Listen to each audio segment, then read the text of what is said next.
The dust of Willow Creek, Alabama, had settled into the creases of my skin over 58 years, leaving behind a weariness that went bone deep. I was Orrin Blackwell, and most folks around here knew me as the old man who still bothered with town council meetings, the one who tried to hold on to principles when everyone else seemed to have let them blow away with the wind. I'd seen a lot in this town, too much, probably. I'd seen the quiet oppression, the sideways glances, the doors that never quite opened for certain people, and the ones that slammed shut with a distinct lack of courtesy. I'd fought for decades with petitions and protests, speeches and lawsuits, and for decades I'd mostly lost, but something shifted a few months back, a tiny tremor in the hardened earth of Willow Creek, and it began with Marcus Thorne. Marcus was a quiet man, a widower with a daughter named Lily, no older than 10, who had eyes like polished obsidian and a spirit that glowed even in this tired town. Marcus had a dream, a simple one, to convert the old, abandoned textile mill on the edge of town into a community arts center, a place where children, especially Lily, could learn to draw and paint and play music without the weight of Willow Creek's unspoken rules pressing down on them. He'd saved every penny, worked extra shifts at the foundry, and finally he'd gathered enough to buy the mill building. That's when the real trouble started. The town council, led by Mayor Silas Albright, a man whose smile never quite reached his eyes, suddenly discovered a dozen new zoning ordinances, building codes, and historical preservation laws that Marcus, a black man, seemed uniquely unable to satisfy. Every permit application was denied, every plan returned with new, impossible demands. They weren't saying it out loud, not with the cameras of a local news crew lurking about, but the message was clear. You don't belong here, Marcus, not really. It was the same old song, just with different lyrics, and my heart sank with familiar dread. I was ready to draft another letter to the State Human Rights Commission, another plea to a lawyer who would charge too much for too little. But Marcus, he did something different. He didn't fight them. He didn't protest. Instead, he took every single one of their impossible demands, every obscure rule, and he met them. He found an architect from out of town, a young woman named Clara who had a fire in her belly and a knack for creative problem-solving. When they demanded a historical impact study, Marcus commissioned the most detailed, painstaking study Willow Creek had ever seen, hiring a historian who ended up unearthing fascinating local lore about the mill that made the council look short-sighted. When they insisted on a new, prohibitively expensive drainage system due to a newly discovered, previously undocumented wetland on the property, Marcus, with Clara's help, proposed a state-of-the-art, ecologically friendly bioswale system that would not only handle the drainage but also create a beautiful public garden space, far exceeding the requirements. He got a grant for it, too, from an environmental group, bypassing the town's coffers entirely. He presented these plans not with anger but with a quiet, polite insistence, backed by meticulous research and undeniable compliance. Each time the council was forced to approve, their faces growing redder with each reluctant vote. The last straw for them was when they demanded a ridiculous amount of public liability insurance, thinking it would break his spirit. Marcus went out and, through a series of community fundraisers, secured an endowment that not only covered the insurance but also established a perpetual fund for the center's maintenance, naming it the Willow Creek Harmony Fund. He made it impossible for them to say no, not without looking utterly, undeniably prejudiced and petty to anyone with eyes to see. The day Marcus received the final, grudging permit, a wave of something akin to awe washed over me. It wasn't a roar of victory but a quiet, insidious triumph. He hadn't fought their fight, he made them fight his. He'd used their own rules, their own system, and their own prejudices against them, exposing their bigotry not through accusation but through undeniable public compliance that made them squirm. It was an unconventional victory, one that didn't just win a single battle but showed a path to winning the war. It was a blueprint. And in that moment, a seed of an idea, a very different kind of revenge, began to sprout in my weary old heart. It was a strategy for the entire community, a way to turn the tables on the bigots who'd consistently oppressed and marginalized others, not through head-on collision, but through meticulous, public, undeniable maneuvering. This was more than just a single win, this was a template. I realized then that my old ways, my direct confrontations, were like trying to put out a fire with a single bucket of water. What Marcus had done, though, was find a way to redirect the very river that fed the flames. I leaned back in my worn armchair that evening, the scent of my wife Sarah's peach cobbler still lingering faintly in the air, a ghost from years past, and I thought about it. I thought about the decades of subtle, relentless prejudice that had kept good people down in Willow Creek, people who just wanted a fair shake, a fair chance. And I knew deep down that this was it, this was the way. This was how we could finally, truly shift the power. I started small, just talking to Marcus, inviting him to coffee at the old diner, the one with the cracked linoleum floors and the perpetually greasy smell. I didn't tell him my full idea right away. I just listened, absorbed, asked questions about how he'd researched the ordinances, how he'd found Clara, how he'd secured the grants. He spoke with a humble intensity, describing the frustrations, the near despair, but also the stubborn refusal to give the council the satisfaction of seeing him break. He spoke of Lily and how her bright eyes were his constant fuel. It was a raw, human story, one that resonated deeply with my own years of quiet observation and simmering frustration. It made me realize that this wasn't just about winning, it was about protecting the spirit of Willow Creek, the part that still believed in fairness even if it was buried deep. Marcus, I said one afternoon, swirling the lukewarm coffee in my mug, what you did with that arts center, it was masterful. You didn't just win, you showed them up, made them look like fools without ever raising your voice. He gave a small, tired smile. It was the only way I could see Oren. I was tired of yelling into the wind. I figured if I made it impossible for them to say no, they'd have to say yes. And if they still said no, everyone would see what they really were. Exactly, I said, leaning forward, my voice dropping, conspiratorial. And what if we took that idea, Marcus? What if we applied it systematically to every corner of this town where injustice takes root?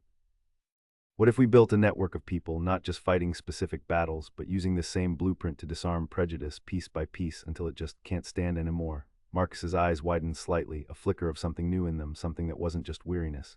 It was curiosity, a spark of the same determined fire I felt. He listened as I laid out my thoughts, tentatively at first, then with increasing confidence. We would identify the systemic blockades, the unspoken rules, the economic leverages, the biases embedded in Willow Creek's very foundations. Then we would craft precise, undeniable strategies, each one using the established rules and systems against themselves, forcing the prejudice to either comply or expose their bigotry in the most public, indefensible ways possible. It wasn't about destroying them, I explained. It was about dismantling their power, about making their prejudice ineffective. Think about it, Marcus, I said, my voice gaining strength. Every time they deny a permit to a minority-owned business without legitimate reason, we force them to publicly state that reason. Then we provide an answer that makes their reason look petty or illegal.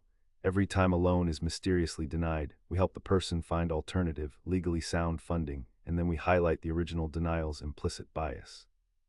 It's 1,000 tiny cuts, 1,000 public shames until their power to discriminate erodes. He sat there, contemplating, his gaze distant, as if seeing Willow Creek not as it was, but as it could be. It's ambitious, Oren, he finally said. Dangerous even, they won't take kindly to being outsmarted like that. They'll retaliate. They will, I agreed, a grim certainty in my voice. But how will they retaliate when we're playing by their rules, just better? How will they retaliate when every action they take only serves to highlight their own hypocrisy?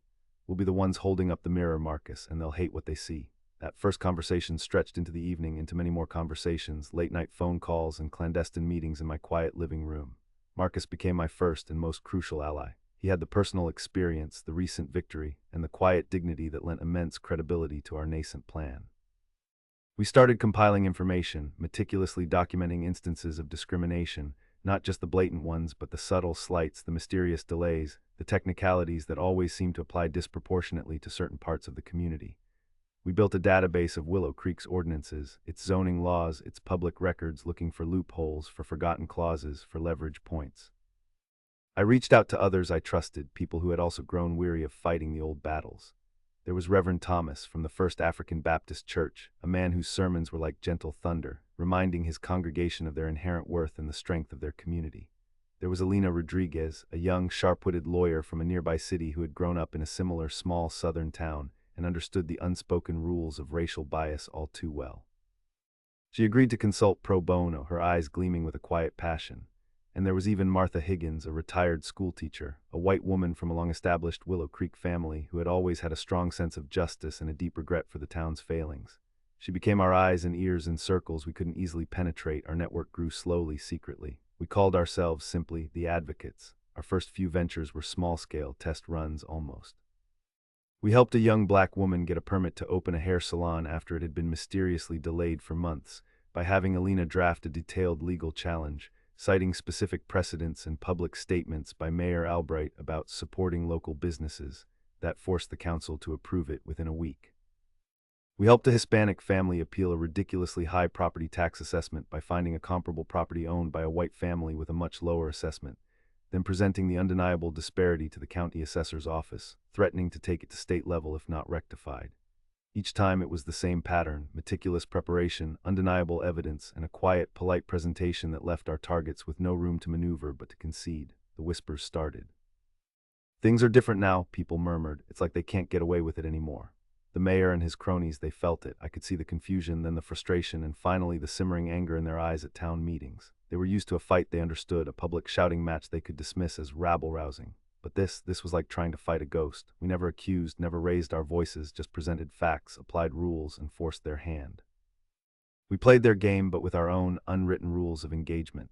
If you're enjoying this story and want to hear more like it, be sure to subscribe to Tales of Revenge channel for new revenge stories daily. The struggle, however, was far from over. The bigots of Willow Creek were like an old, gnarled tree, their roots deep and resistant. They began to dig in, to retaliate in subtle ways they thought we couldn't trace. Loans that were initially approved for advocate-backed businesses would suddenly fall through due to unforeseen market fluctuations. Zoning changes would suddenly be proposed that would effectively block future projects in certain areas. Whispers of outsiders and agitators circulated, designed to sow discord and fear within our community. My phone started ringing with anonymous calls, static-filled and silent. My mailbox began receiving unsigned letters filled with vague threats. One evening, Marcus's Community Arts Center, which was now thriving, attracting children from all over Willow Creek, had its power mysteriously cut for 3 days due to an unexplained technical fault at the utility company. It was a clear attempt to disrupt operations, to discourage his patrons. But Marcus, instead of closing, held classes by candlelight, turning it into a magical, unforgettable experience for the children and garnering even more public support. The utility company, caught off guard by the positive publicity generated by Marcus's resilience, was forced to publicly apologize and offer free power for a month. Again, their attempted malice backfired, becoming another feather in our cap. There were moments, many of them, when the weariness threatened to consume me. My joints ached, my eyes grew heavy, and the sheer inertia of decades of ingrained prejudice felt like a mountain too high to climb. I'd sit alone in my living room, the quiet hum of the refrigerator the only sound, and wonder if I was just an old fool chasing a pipe dream. Had I truly found a path to lasting change, or was I simply inviting a bigger, more dangerous backlash? The emotional toll was heavy, heavier than any protest march I'd ever organized. This wasn't a sprint, it was a marathon of meticulous planning and constant vigilance. But then I'd think of Lily sketching furiously in Marcus's art center, her face alight with concentration. I'd think of the old woman, Mrs. Jenkins, who finally got her porch ramp approved after 5 years of bureaucratic runaround, her tears of gratitude a tangible reward. And I'd remember the spark in Marcus's eyes, the determination in Alina's voice, the quiet courage of Martha. These were the people who mattered, the ones we were fighting for. Their resilience, their quiet triumphs, fueled my own dwindling reserves. My resolve, though often challenged, never truly broke. I had lived a long life witnessing quiet injustices. Now I was determined to use my remaining years to help orchestrate a quiet revolution. We expanded our focus. We started a community resource initiative, a deceptively innocuous name for what was, in essence, a direct counter-network to the town's discriminatory systems. We held workshops teaching people how to navigate bureaucracy, how to document unfair practices, how to identify and leverage their rights. We compiled lists of sympathetic businesses and services, creating an informal alternative economy where people could find fair treatment. We didn't advocate for boycott, not explicitly. We simply advocated for patronage of those who treated everyone with respect, letting the others wither on the vine. One of our biggest initiatives targeted fair housing. We identified several instances where Black and Hispanic families were being subtly steered away from certain neighborhoods or denied rentals based on flimsy excuses. Our strategy was simple but effective. We had Martha, along with other trusted white volunteers, pose as prospective renters for the same properties immediately after a minority family had been denied. They would be approved, usually within hours. We meticulously documented everything: dates, times, names, specific reasons for denial versus approval. We then presented this unassailable evidence, not to the landlords directly, but to the Willow Creek Housing Authority, citing federal fair housing laws and threatening legal action from Alina's firm, which had recently gained a reputation for quiet, devastating efficiency. The Housing Authority, fearing a costly and publicly embarrassing federal lawsuit, began issuing stern warnings and even fines to landlords found to be in violation. Some landlords, initially indignant, quickly changed their tune when their pocketbooks were affected. Others sold their properties, unable to cope with the sudden enforcement of rules they had long ignored.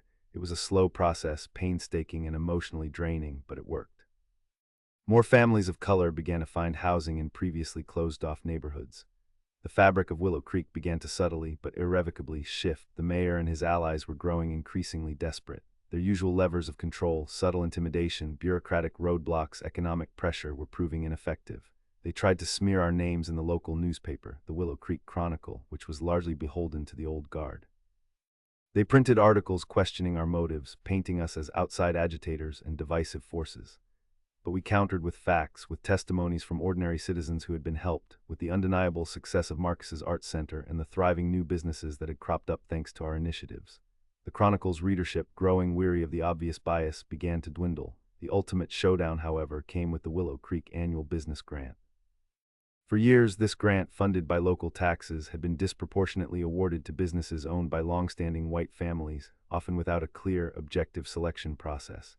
It was a prime example of the systemic bias we sought to dismantle. This year, we decided would be different. Our plan was meticulous, built upon Marcus's blueprint, but on a much larger scale. We identified several minority-owned businesses that were undeniably deserving, meeting every stated criterion and often exceeding them in terms of community benefit and innovative potential. We helped them refine their applications, ensuring every I was dotted, every T crossed, every financial projection impeccable. We also anticipated their resistance. We knew they wouldn't just hand over the grant without a fight. We briefed our applicants, preparing them for the inevitable roadblocks, the obscure questions, the sudden new requirements. Alina drafted preemptive legal letters, detailing our intent to monitor the selection process closely and our readiness to file a formal complaint with the state if any signs of bias emerged. Martha, leveraging her old connections, made sure that the process was observed by several neutral parties from outside Willow Creek, including a representative from a state business development agency we had secretly cultivated. The day of the grant hearings arrived, tense and charged. Mayor Albright sat on the committee, flanked by his usual associates, their faces grim. The minority applicants presented their cases, their voices clear and confident, their plans meticulously detailed. They were polished, prepared, and undeniably strong contenders. The committee, visibly frustrated, tried every trick in the book. They asked loaded questions, demanded additional documentation on the spot, and even questioned the financial viability of businesses that were clearly thriving. But our applicants, trained by us, responded calmly, professionally, always offering the required information, always adhering to the stated rules. They didn't argue, they complied perfectly, undeniably.